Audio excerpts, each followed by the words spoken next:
Welcome back to Anjana stock pedia.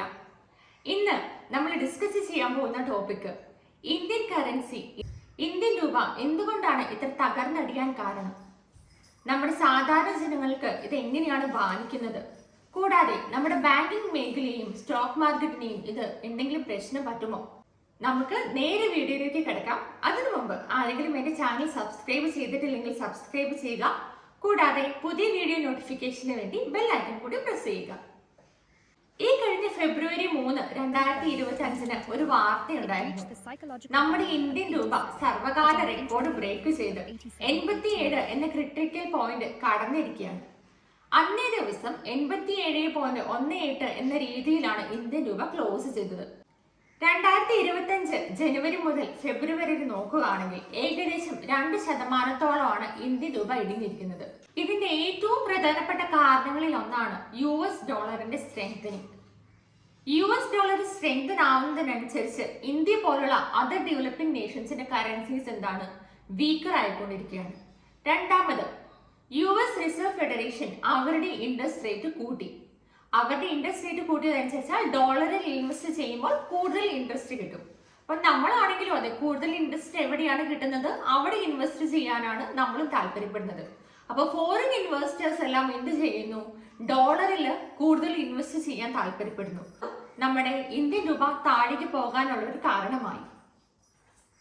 Donald Trump രണ്ടാമത് US പ്രസിഡന്റായി ചുമതലയേറ്റപ്പോൾ അദ്ദേഹം ടാരിഫ് എന്നുള്ളൊരു വാക്കുകൊണ്ട് ഭീഷണിപ്പെടുത്തിക്കൊണ്ടാണ് വന്നത്. കാനഡ, മെക്സിക്കോ, അതേപോലെ തന്നെ ചൈന എന്നീ രാജ്യങ്ങൾക്ക് അഡീഷണൽ ടാരിഫ് ഏർപ്പെടുത്തും എന്നാണ് അദ്ദേഹം പറഞ്ഞിരിക്കുന്നത്. നിലവിൽ അത് പ്രാബല്യത്തിൽ വന്നില്ല എങ്കിൽ കൂടി അദ്ദേഹം വേറൊരു ഭീഷണിയും മുടക്കി നമ്മുടെ ഇന്ത്യ അടക്കമുള്ള ബ്രിക്സ് നേഷൻസിനും അഡീഷണൽ ടാരിഫ് കൊണ്ടുവരും. അതായത് ബ്രിക് നേഷൻസ് ഡോളർ ഉപയോഗിക്കാതെ ബാക്കിയുള്ള കറൻസിയിൽ ട്രേഡിംഗ് നടത്താമെന്ന് പറഞ്ഞപ്പോഴാണ് ട്രംപ് അഡീഷണൽ 100% ടാരിഫ് ബ്രിക് നേഷൻസിനെതിരെ കൊണ്ടുവരുമെന്ന പ്രസ്താവന കൊണ്ടുവന്നത്. ഇതെല്ലാം തന്നെ നമ്മുടെ രൂപയെ തകർക്കാനുള്ള കാരണങ്ങളിലാണ്. അതേപോലെ തന്നെ നമുക്കറിയാം, യുക്രൈൻ റഷ്യ യുദ്ധം ഇപ്പോഴും നടന്നുകൊണ്ടിരിക്കുകയാണ്. ഇതെല്ലാം തന്നെ ക്രൂഡ് ഓയിലിനും വിലക്കയറ്റത്തിന് കാരണമായിട്ടുണ്ട്. ക്രൂഡ് ഓയിലിന്റെ വില വർദ്ധിക്കുന്നതിനനുസരിച്ച് നമ്മുടെ ഇൻഫ്ലേഷൻ റേറ്റും കൂടുകയാണ്. ഇൻഫ്ലേഷൻ കൂടുക എന്നാൽ നമ്മുടെ നിത്യോപയോഗ സാധനങ്ങൾക്ക് വിലക്കയറ്റം നേരിട്ടുകൊണ്ടിരിക്കുകയാണ്. നമ്മൾ ദിവസവും ഉപയോഗിക്കുന്ന പാല്, പഴം, പച്ചക്കറികൾ ഇതിനെല്ലാത്തിനും വില കൂടുകയാണ്. ട്രാൻസ്പോർട്ടേഷന് വിലക്കയറ്റം നടന്നുകൊണ്ടിരിക്കുകയാണ്. കാരണം ഈ വെജിറ്റബിൾസ് എല്ലാം അങ്ങോട്ടും ഇങ്ങോട്ടേക്കും ട്രാൻസ്പോർട്ട് ചെയ്യുന്നത് ട്രക്സ് കാര്യങ്ങളാണ്. അതിനെല്ലാം ഫ്യൂവൽ തന്നെ വേണം. നമ്മൾ ഡെയിലി ഉപയോഗിക്കുന്ന ഈ സാധനങ്ങൾക്കെല്ലാം വിലക്കയറ്റം നേരിട്ടുകൊണ്ടിരിക്കുന്നത് കൊണ്ട് തന്നെ രൂപയുടെ മൂല്യം താഴോട്ട് തന്നെയാണ് പോയിക്കൊണ്ടിരിക്കുന്നത്. ഇതെല്ലാമാണ് നമ്മുടെ സാധാരണക്കാരനെ ബാധിക്കുന്നത്. സാധാരണക്കാരന് ഡെയിലി ഉപയോഗിക്കുന്ന എല്ലാ വസ്തുക്കൾക്കും എന്താണ് പ്രൈസ് കൂടി വരികയാണ്. നമുക്ക് ഒരു 50 രൂപ ചെലവാക്കുന്നതിനടുത്ത് നമുക്ക് അതിന്റെ ഡബിൾ പൈസ ചെലവാക്കേണ്ട ഒരു അവസ്ഥയാണ് വന്നുകൊണ്ടിരിക്കുന്നത്. ഇപ്പൊ വിദേശത്ത് പോയി പഠിക്കുന്ന ഒത്തിരി സ്റ്റുഡൻസ് ഉണ്ട്. അവർക്കെല്ലാം ഫീസ് അടയ്ക്കുന്നതെല്ലാം ഡോളറിലാണ്. അതായത് നമ്മുടെ പണം അടയ്ക്കേണ്ട തുകയും എന്താണ് കൂടിക്കൊണ്ടിരിക്കുകയാണ്.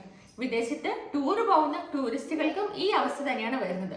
അവർക്കും പണച്ചെലവ് വർദ്ധിക്കുക തന്നെയാണ് ചെയ്യുന്നത്. ഇതെല്ലാമാണ് രൂപ ഇടിയുന്നത് പോലുള്ള പ്രശ്നങ്ങൾ. അതുപോലെ തന്നെ നമുക്കറിയാം, പല കമ്പനീസും ബാങ്കുകളും ഇന്റർനാഷണൽ ഗ്ലോബലി ലോൺ എടുക്കുന്ന ആൾക്കാരുണ്ട്.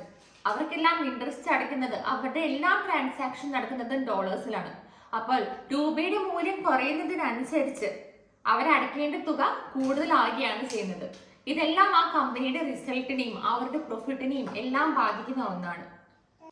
പക്ഷേ ഇതുകൊണ്ട് നേട്ടമുണ്ടാകുന്ന ചില ആൾക്കാരുണ്ട്. അതായത് IT sector, pharmaceutical sector, textile industry, ഇവർക്കെല്ലാം ഈ സെക്ടേഴ്സിനെല്ലാം പ്രോഫിറ്റ് ആണ് ഉണ്ടാകുന്നത്. പക്ഷേ ആകെ മൊത്തത്തിൽ നമ്മുടെ ഇന്ത്യ എക്സ്പോർട്ട് ചെയ്യുന്നത് കുറവും ഇമ്പോർട്ട് ചെയ്യുന്നതും കൂടുതലായതുകൊണ്ട് തന്നെ മൊത്തത്തിൽ നമ്മുടെ രൂപ താഴോട്ട് തന്നെയാണ് പോയിക്കൊണ്ടിരിക്കുന്നത്. സ്റ്റോക്ക് മാർക്കറ്റിനും ഇത് തന്നെയാണ് സംഭവിച്ചുകൊണ്ടിരിക്കുന്നത്. 2024 ഒക്ടോബറിൽ ഒരു ബിഗ് സെൽ ഓഫ് ആണ് ഇന്ത്യൻ മാർക്കറ്റിൽ നടന്നത്. നിഫ്റ്റിയും സെൻസെക്സും എല്ലാം താഴോട്ടാണ് ഇപ്പോൾ പോകുന്നത്. അതായത് നമ്മുടെ ഇന്ത്യൻ മാർക്കറ്റിൽ നിന്നും ഫോറിൻ ഇൻവെസ്റ്റേഴ്സ് അവരുടെ നിക്ഷേപങ്ങളെ എല്ലാം പിൻവലിച്ചുകൊണ്ടിരിക്കുകയാണ്. 2025 ഈ പ്രവണത തന്നെയാണ് കാണുന്നത്. കാരണം ഇന്ത്യയിൽ നിക്ഷേപിക്കുന്നത് കൊണ്ട് വലിയ മെച്ചമൊന്നും ഇല്ലാന്ന് കണ്ട് അവരവരുടെ ഇൻവെസ്റ്റ്മെന്റുകളെല്ലാം സെൽ ഓഫ് ചെയ്യുകയാണ്. ഇതെല്ലാം നമ്മുടെ സമ്പദ് വ്യവസ്ഥയെ ബാധിക്കുന്ന ഒന്നാണ്. കൂടാതെ കഴിഞ്ഞ ദിവസം RBI പോളിസി പുറപ്പെടുവിച്ചപ്പോൾ നമ്മുടെ ഇൻട്രസ്റ്റ് റേറ്റ് കുറയ്ക്കുന്നതായിട്ടാണ് കാണിച്ചത്. ഇതും ഫോറിൻ ഇൻവെസ്റ്റേഴ്സിനെ നമ്മുടെ മാർക്കറ്റിൽ നിന്നും ബാക്കിലോട്ട് വലിക്കാനുള്ള ചാൻസ് ആണ് കൂടുതൽ വരുന്നത്. അതുകൊണ്ട് മാർക്കറ്റിൽ ഇൻവെസ്റ്റ് ചെയ്യുന്നവരെല്ലാം സൂക്ഷിച്ചും കണ്ടും വേണം ഇപ്പോൾ ഇൻവെസ്റ്റ് ചെയ്യാനായിട്ട്. വേറൊന്നും കൊണ്ടല്ല, സ്റ്റോക്ക് മാർക്കറ്റ് ഇപ്പോഴും ഒരു അനിശ്ചിതത്വത്തിലാണ് പോയിക്കൊണ്ടിരിക്കുന്നതെന്നാണ് പറയുന്നത്. അപ്പോൾ നിങ്ങൾക്ക് വീഡിയോ ഇഷ്ടപ്പെട്ടെങ്കിൽ ലൈക്ക് ചെയ്യുക, കൂടാതെ ചാനൽ സബ്സ്ക്രൈബ് ചെയ്യാൻ മറക്കരുത്.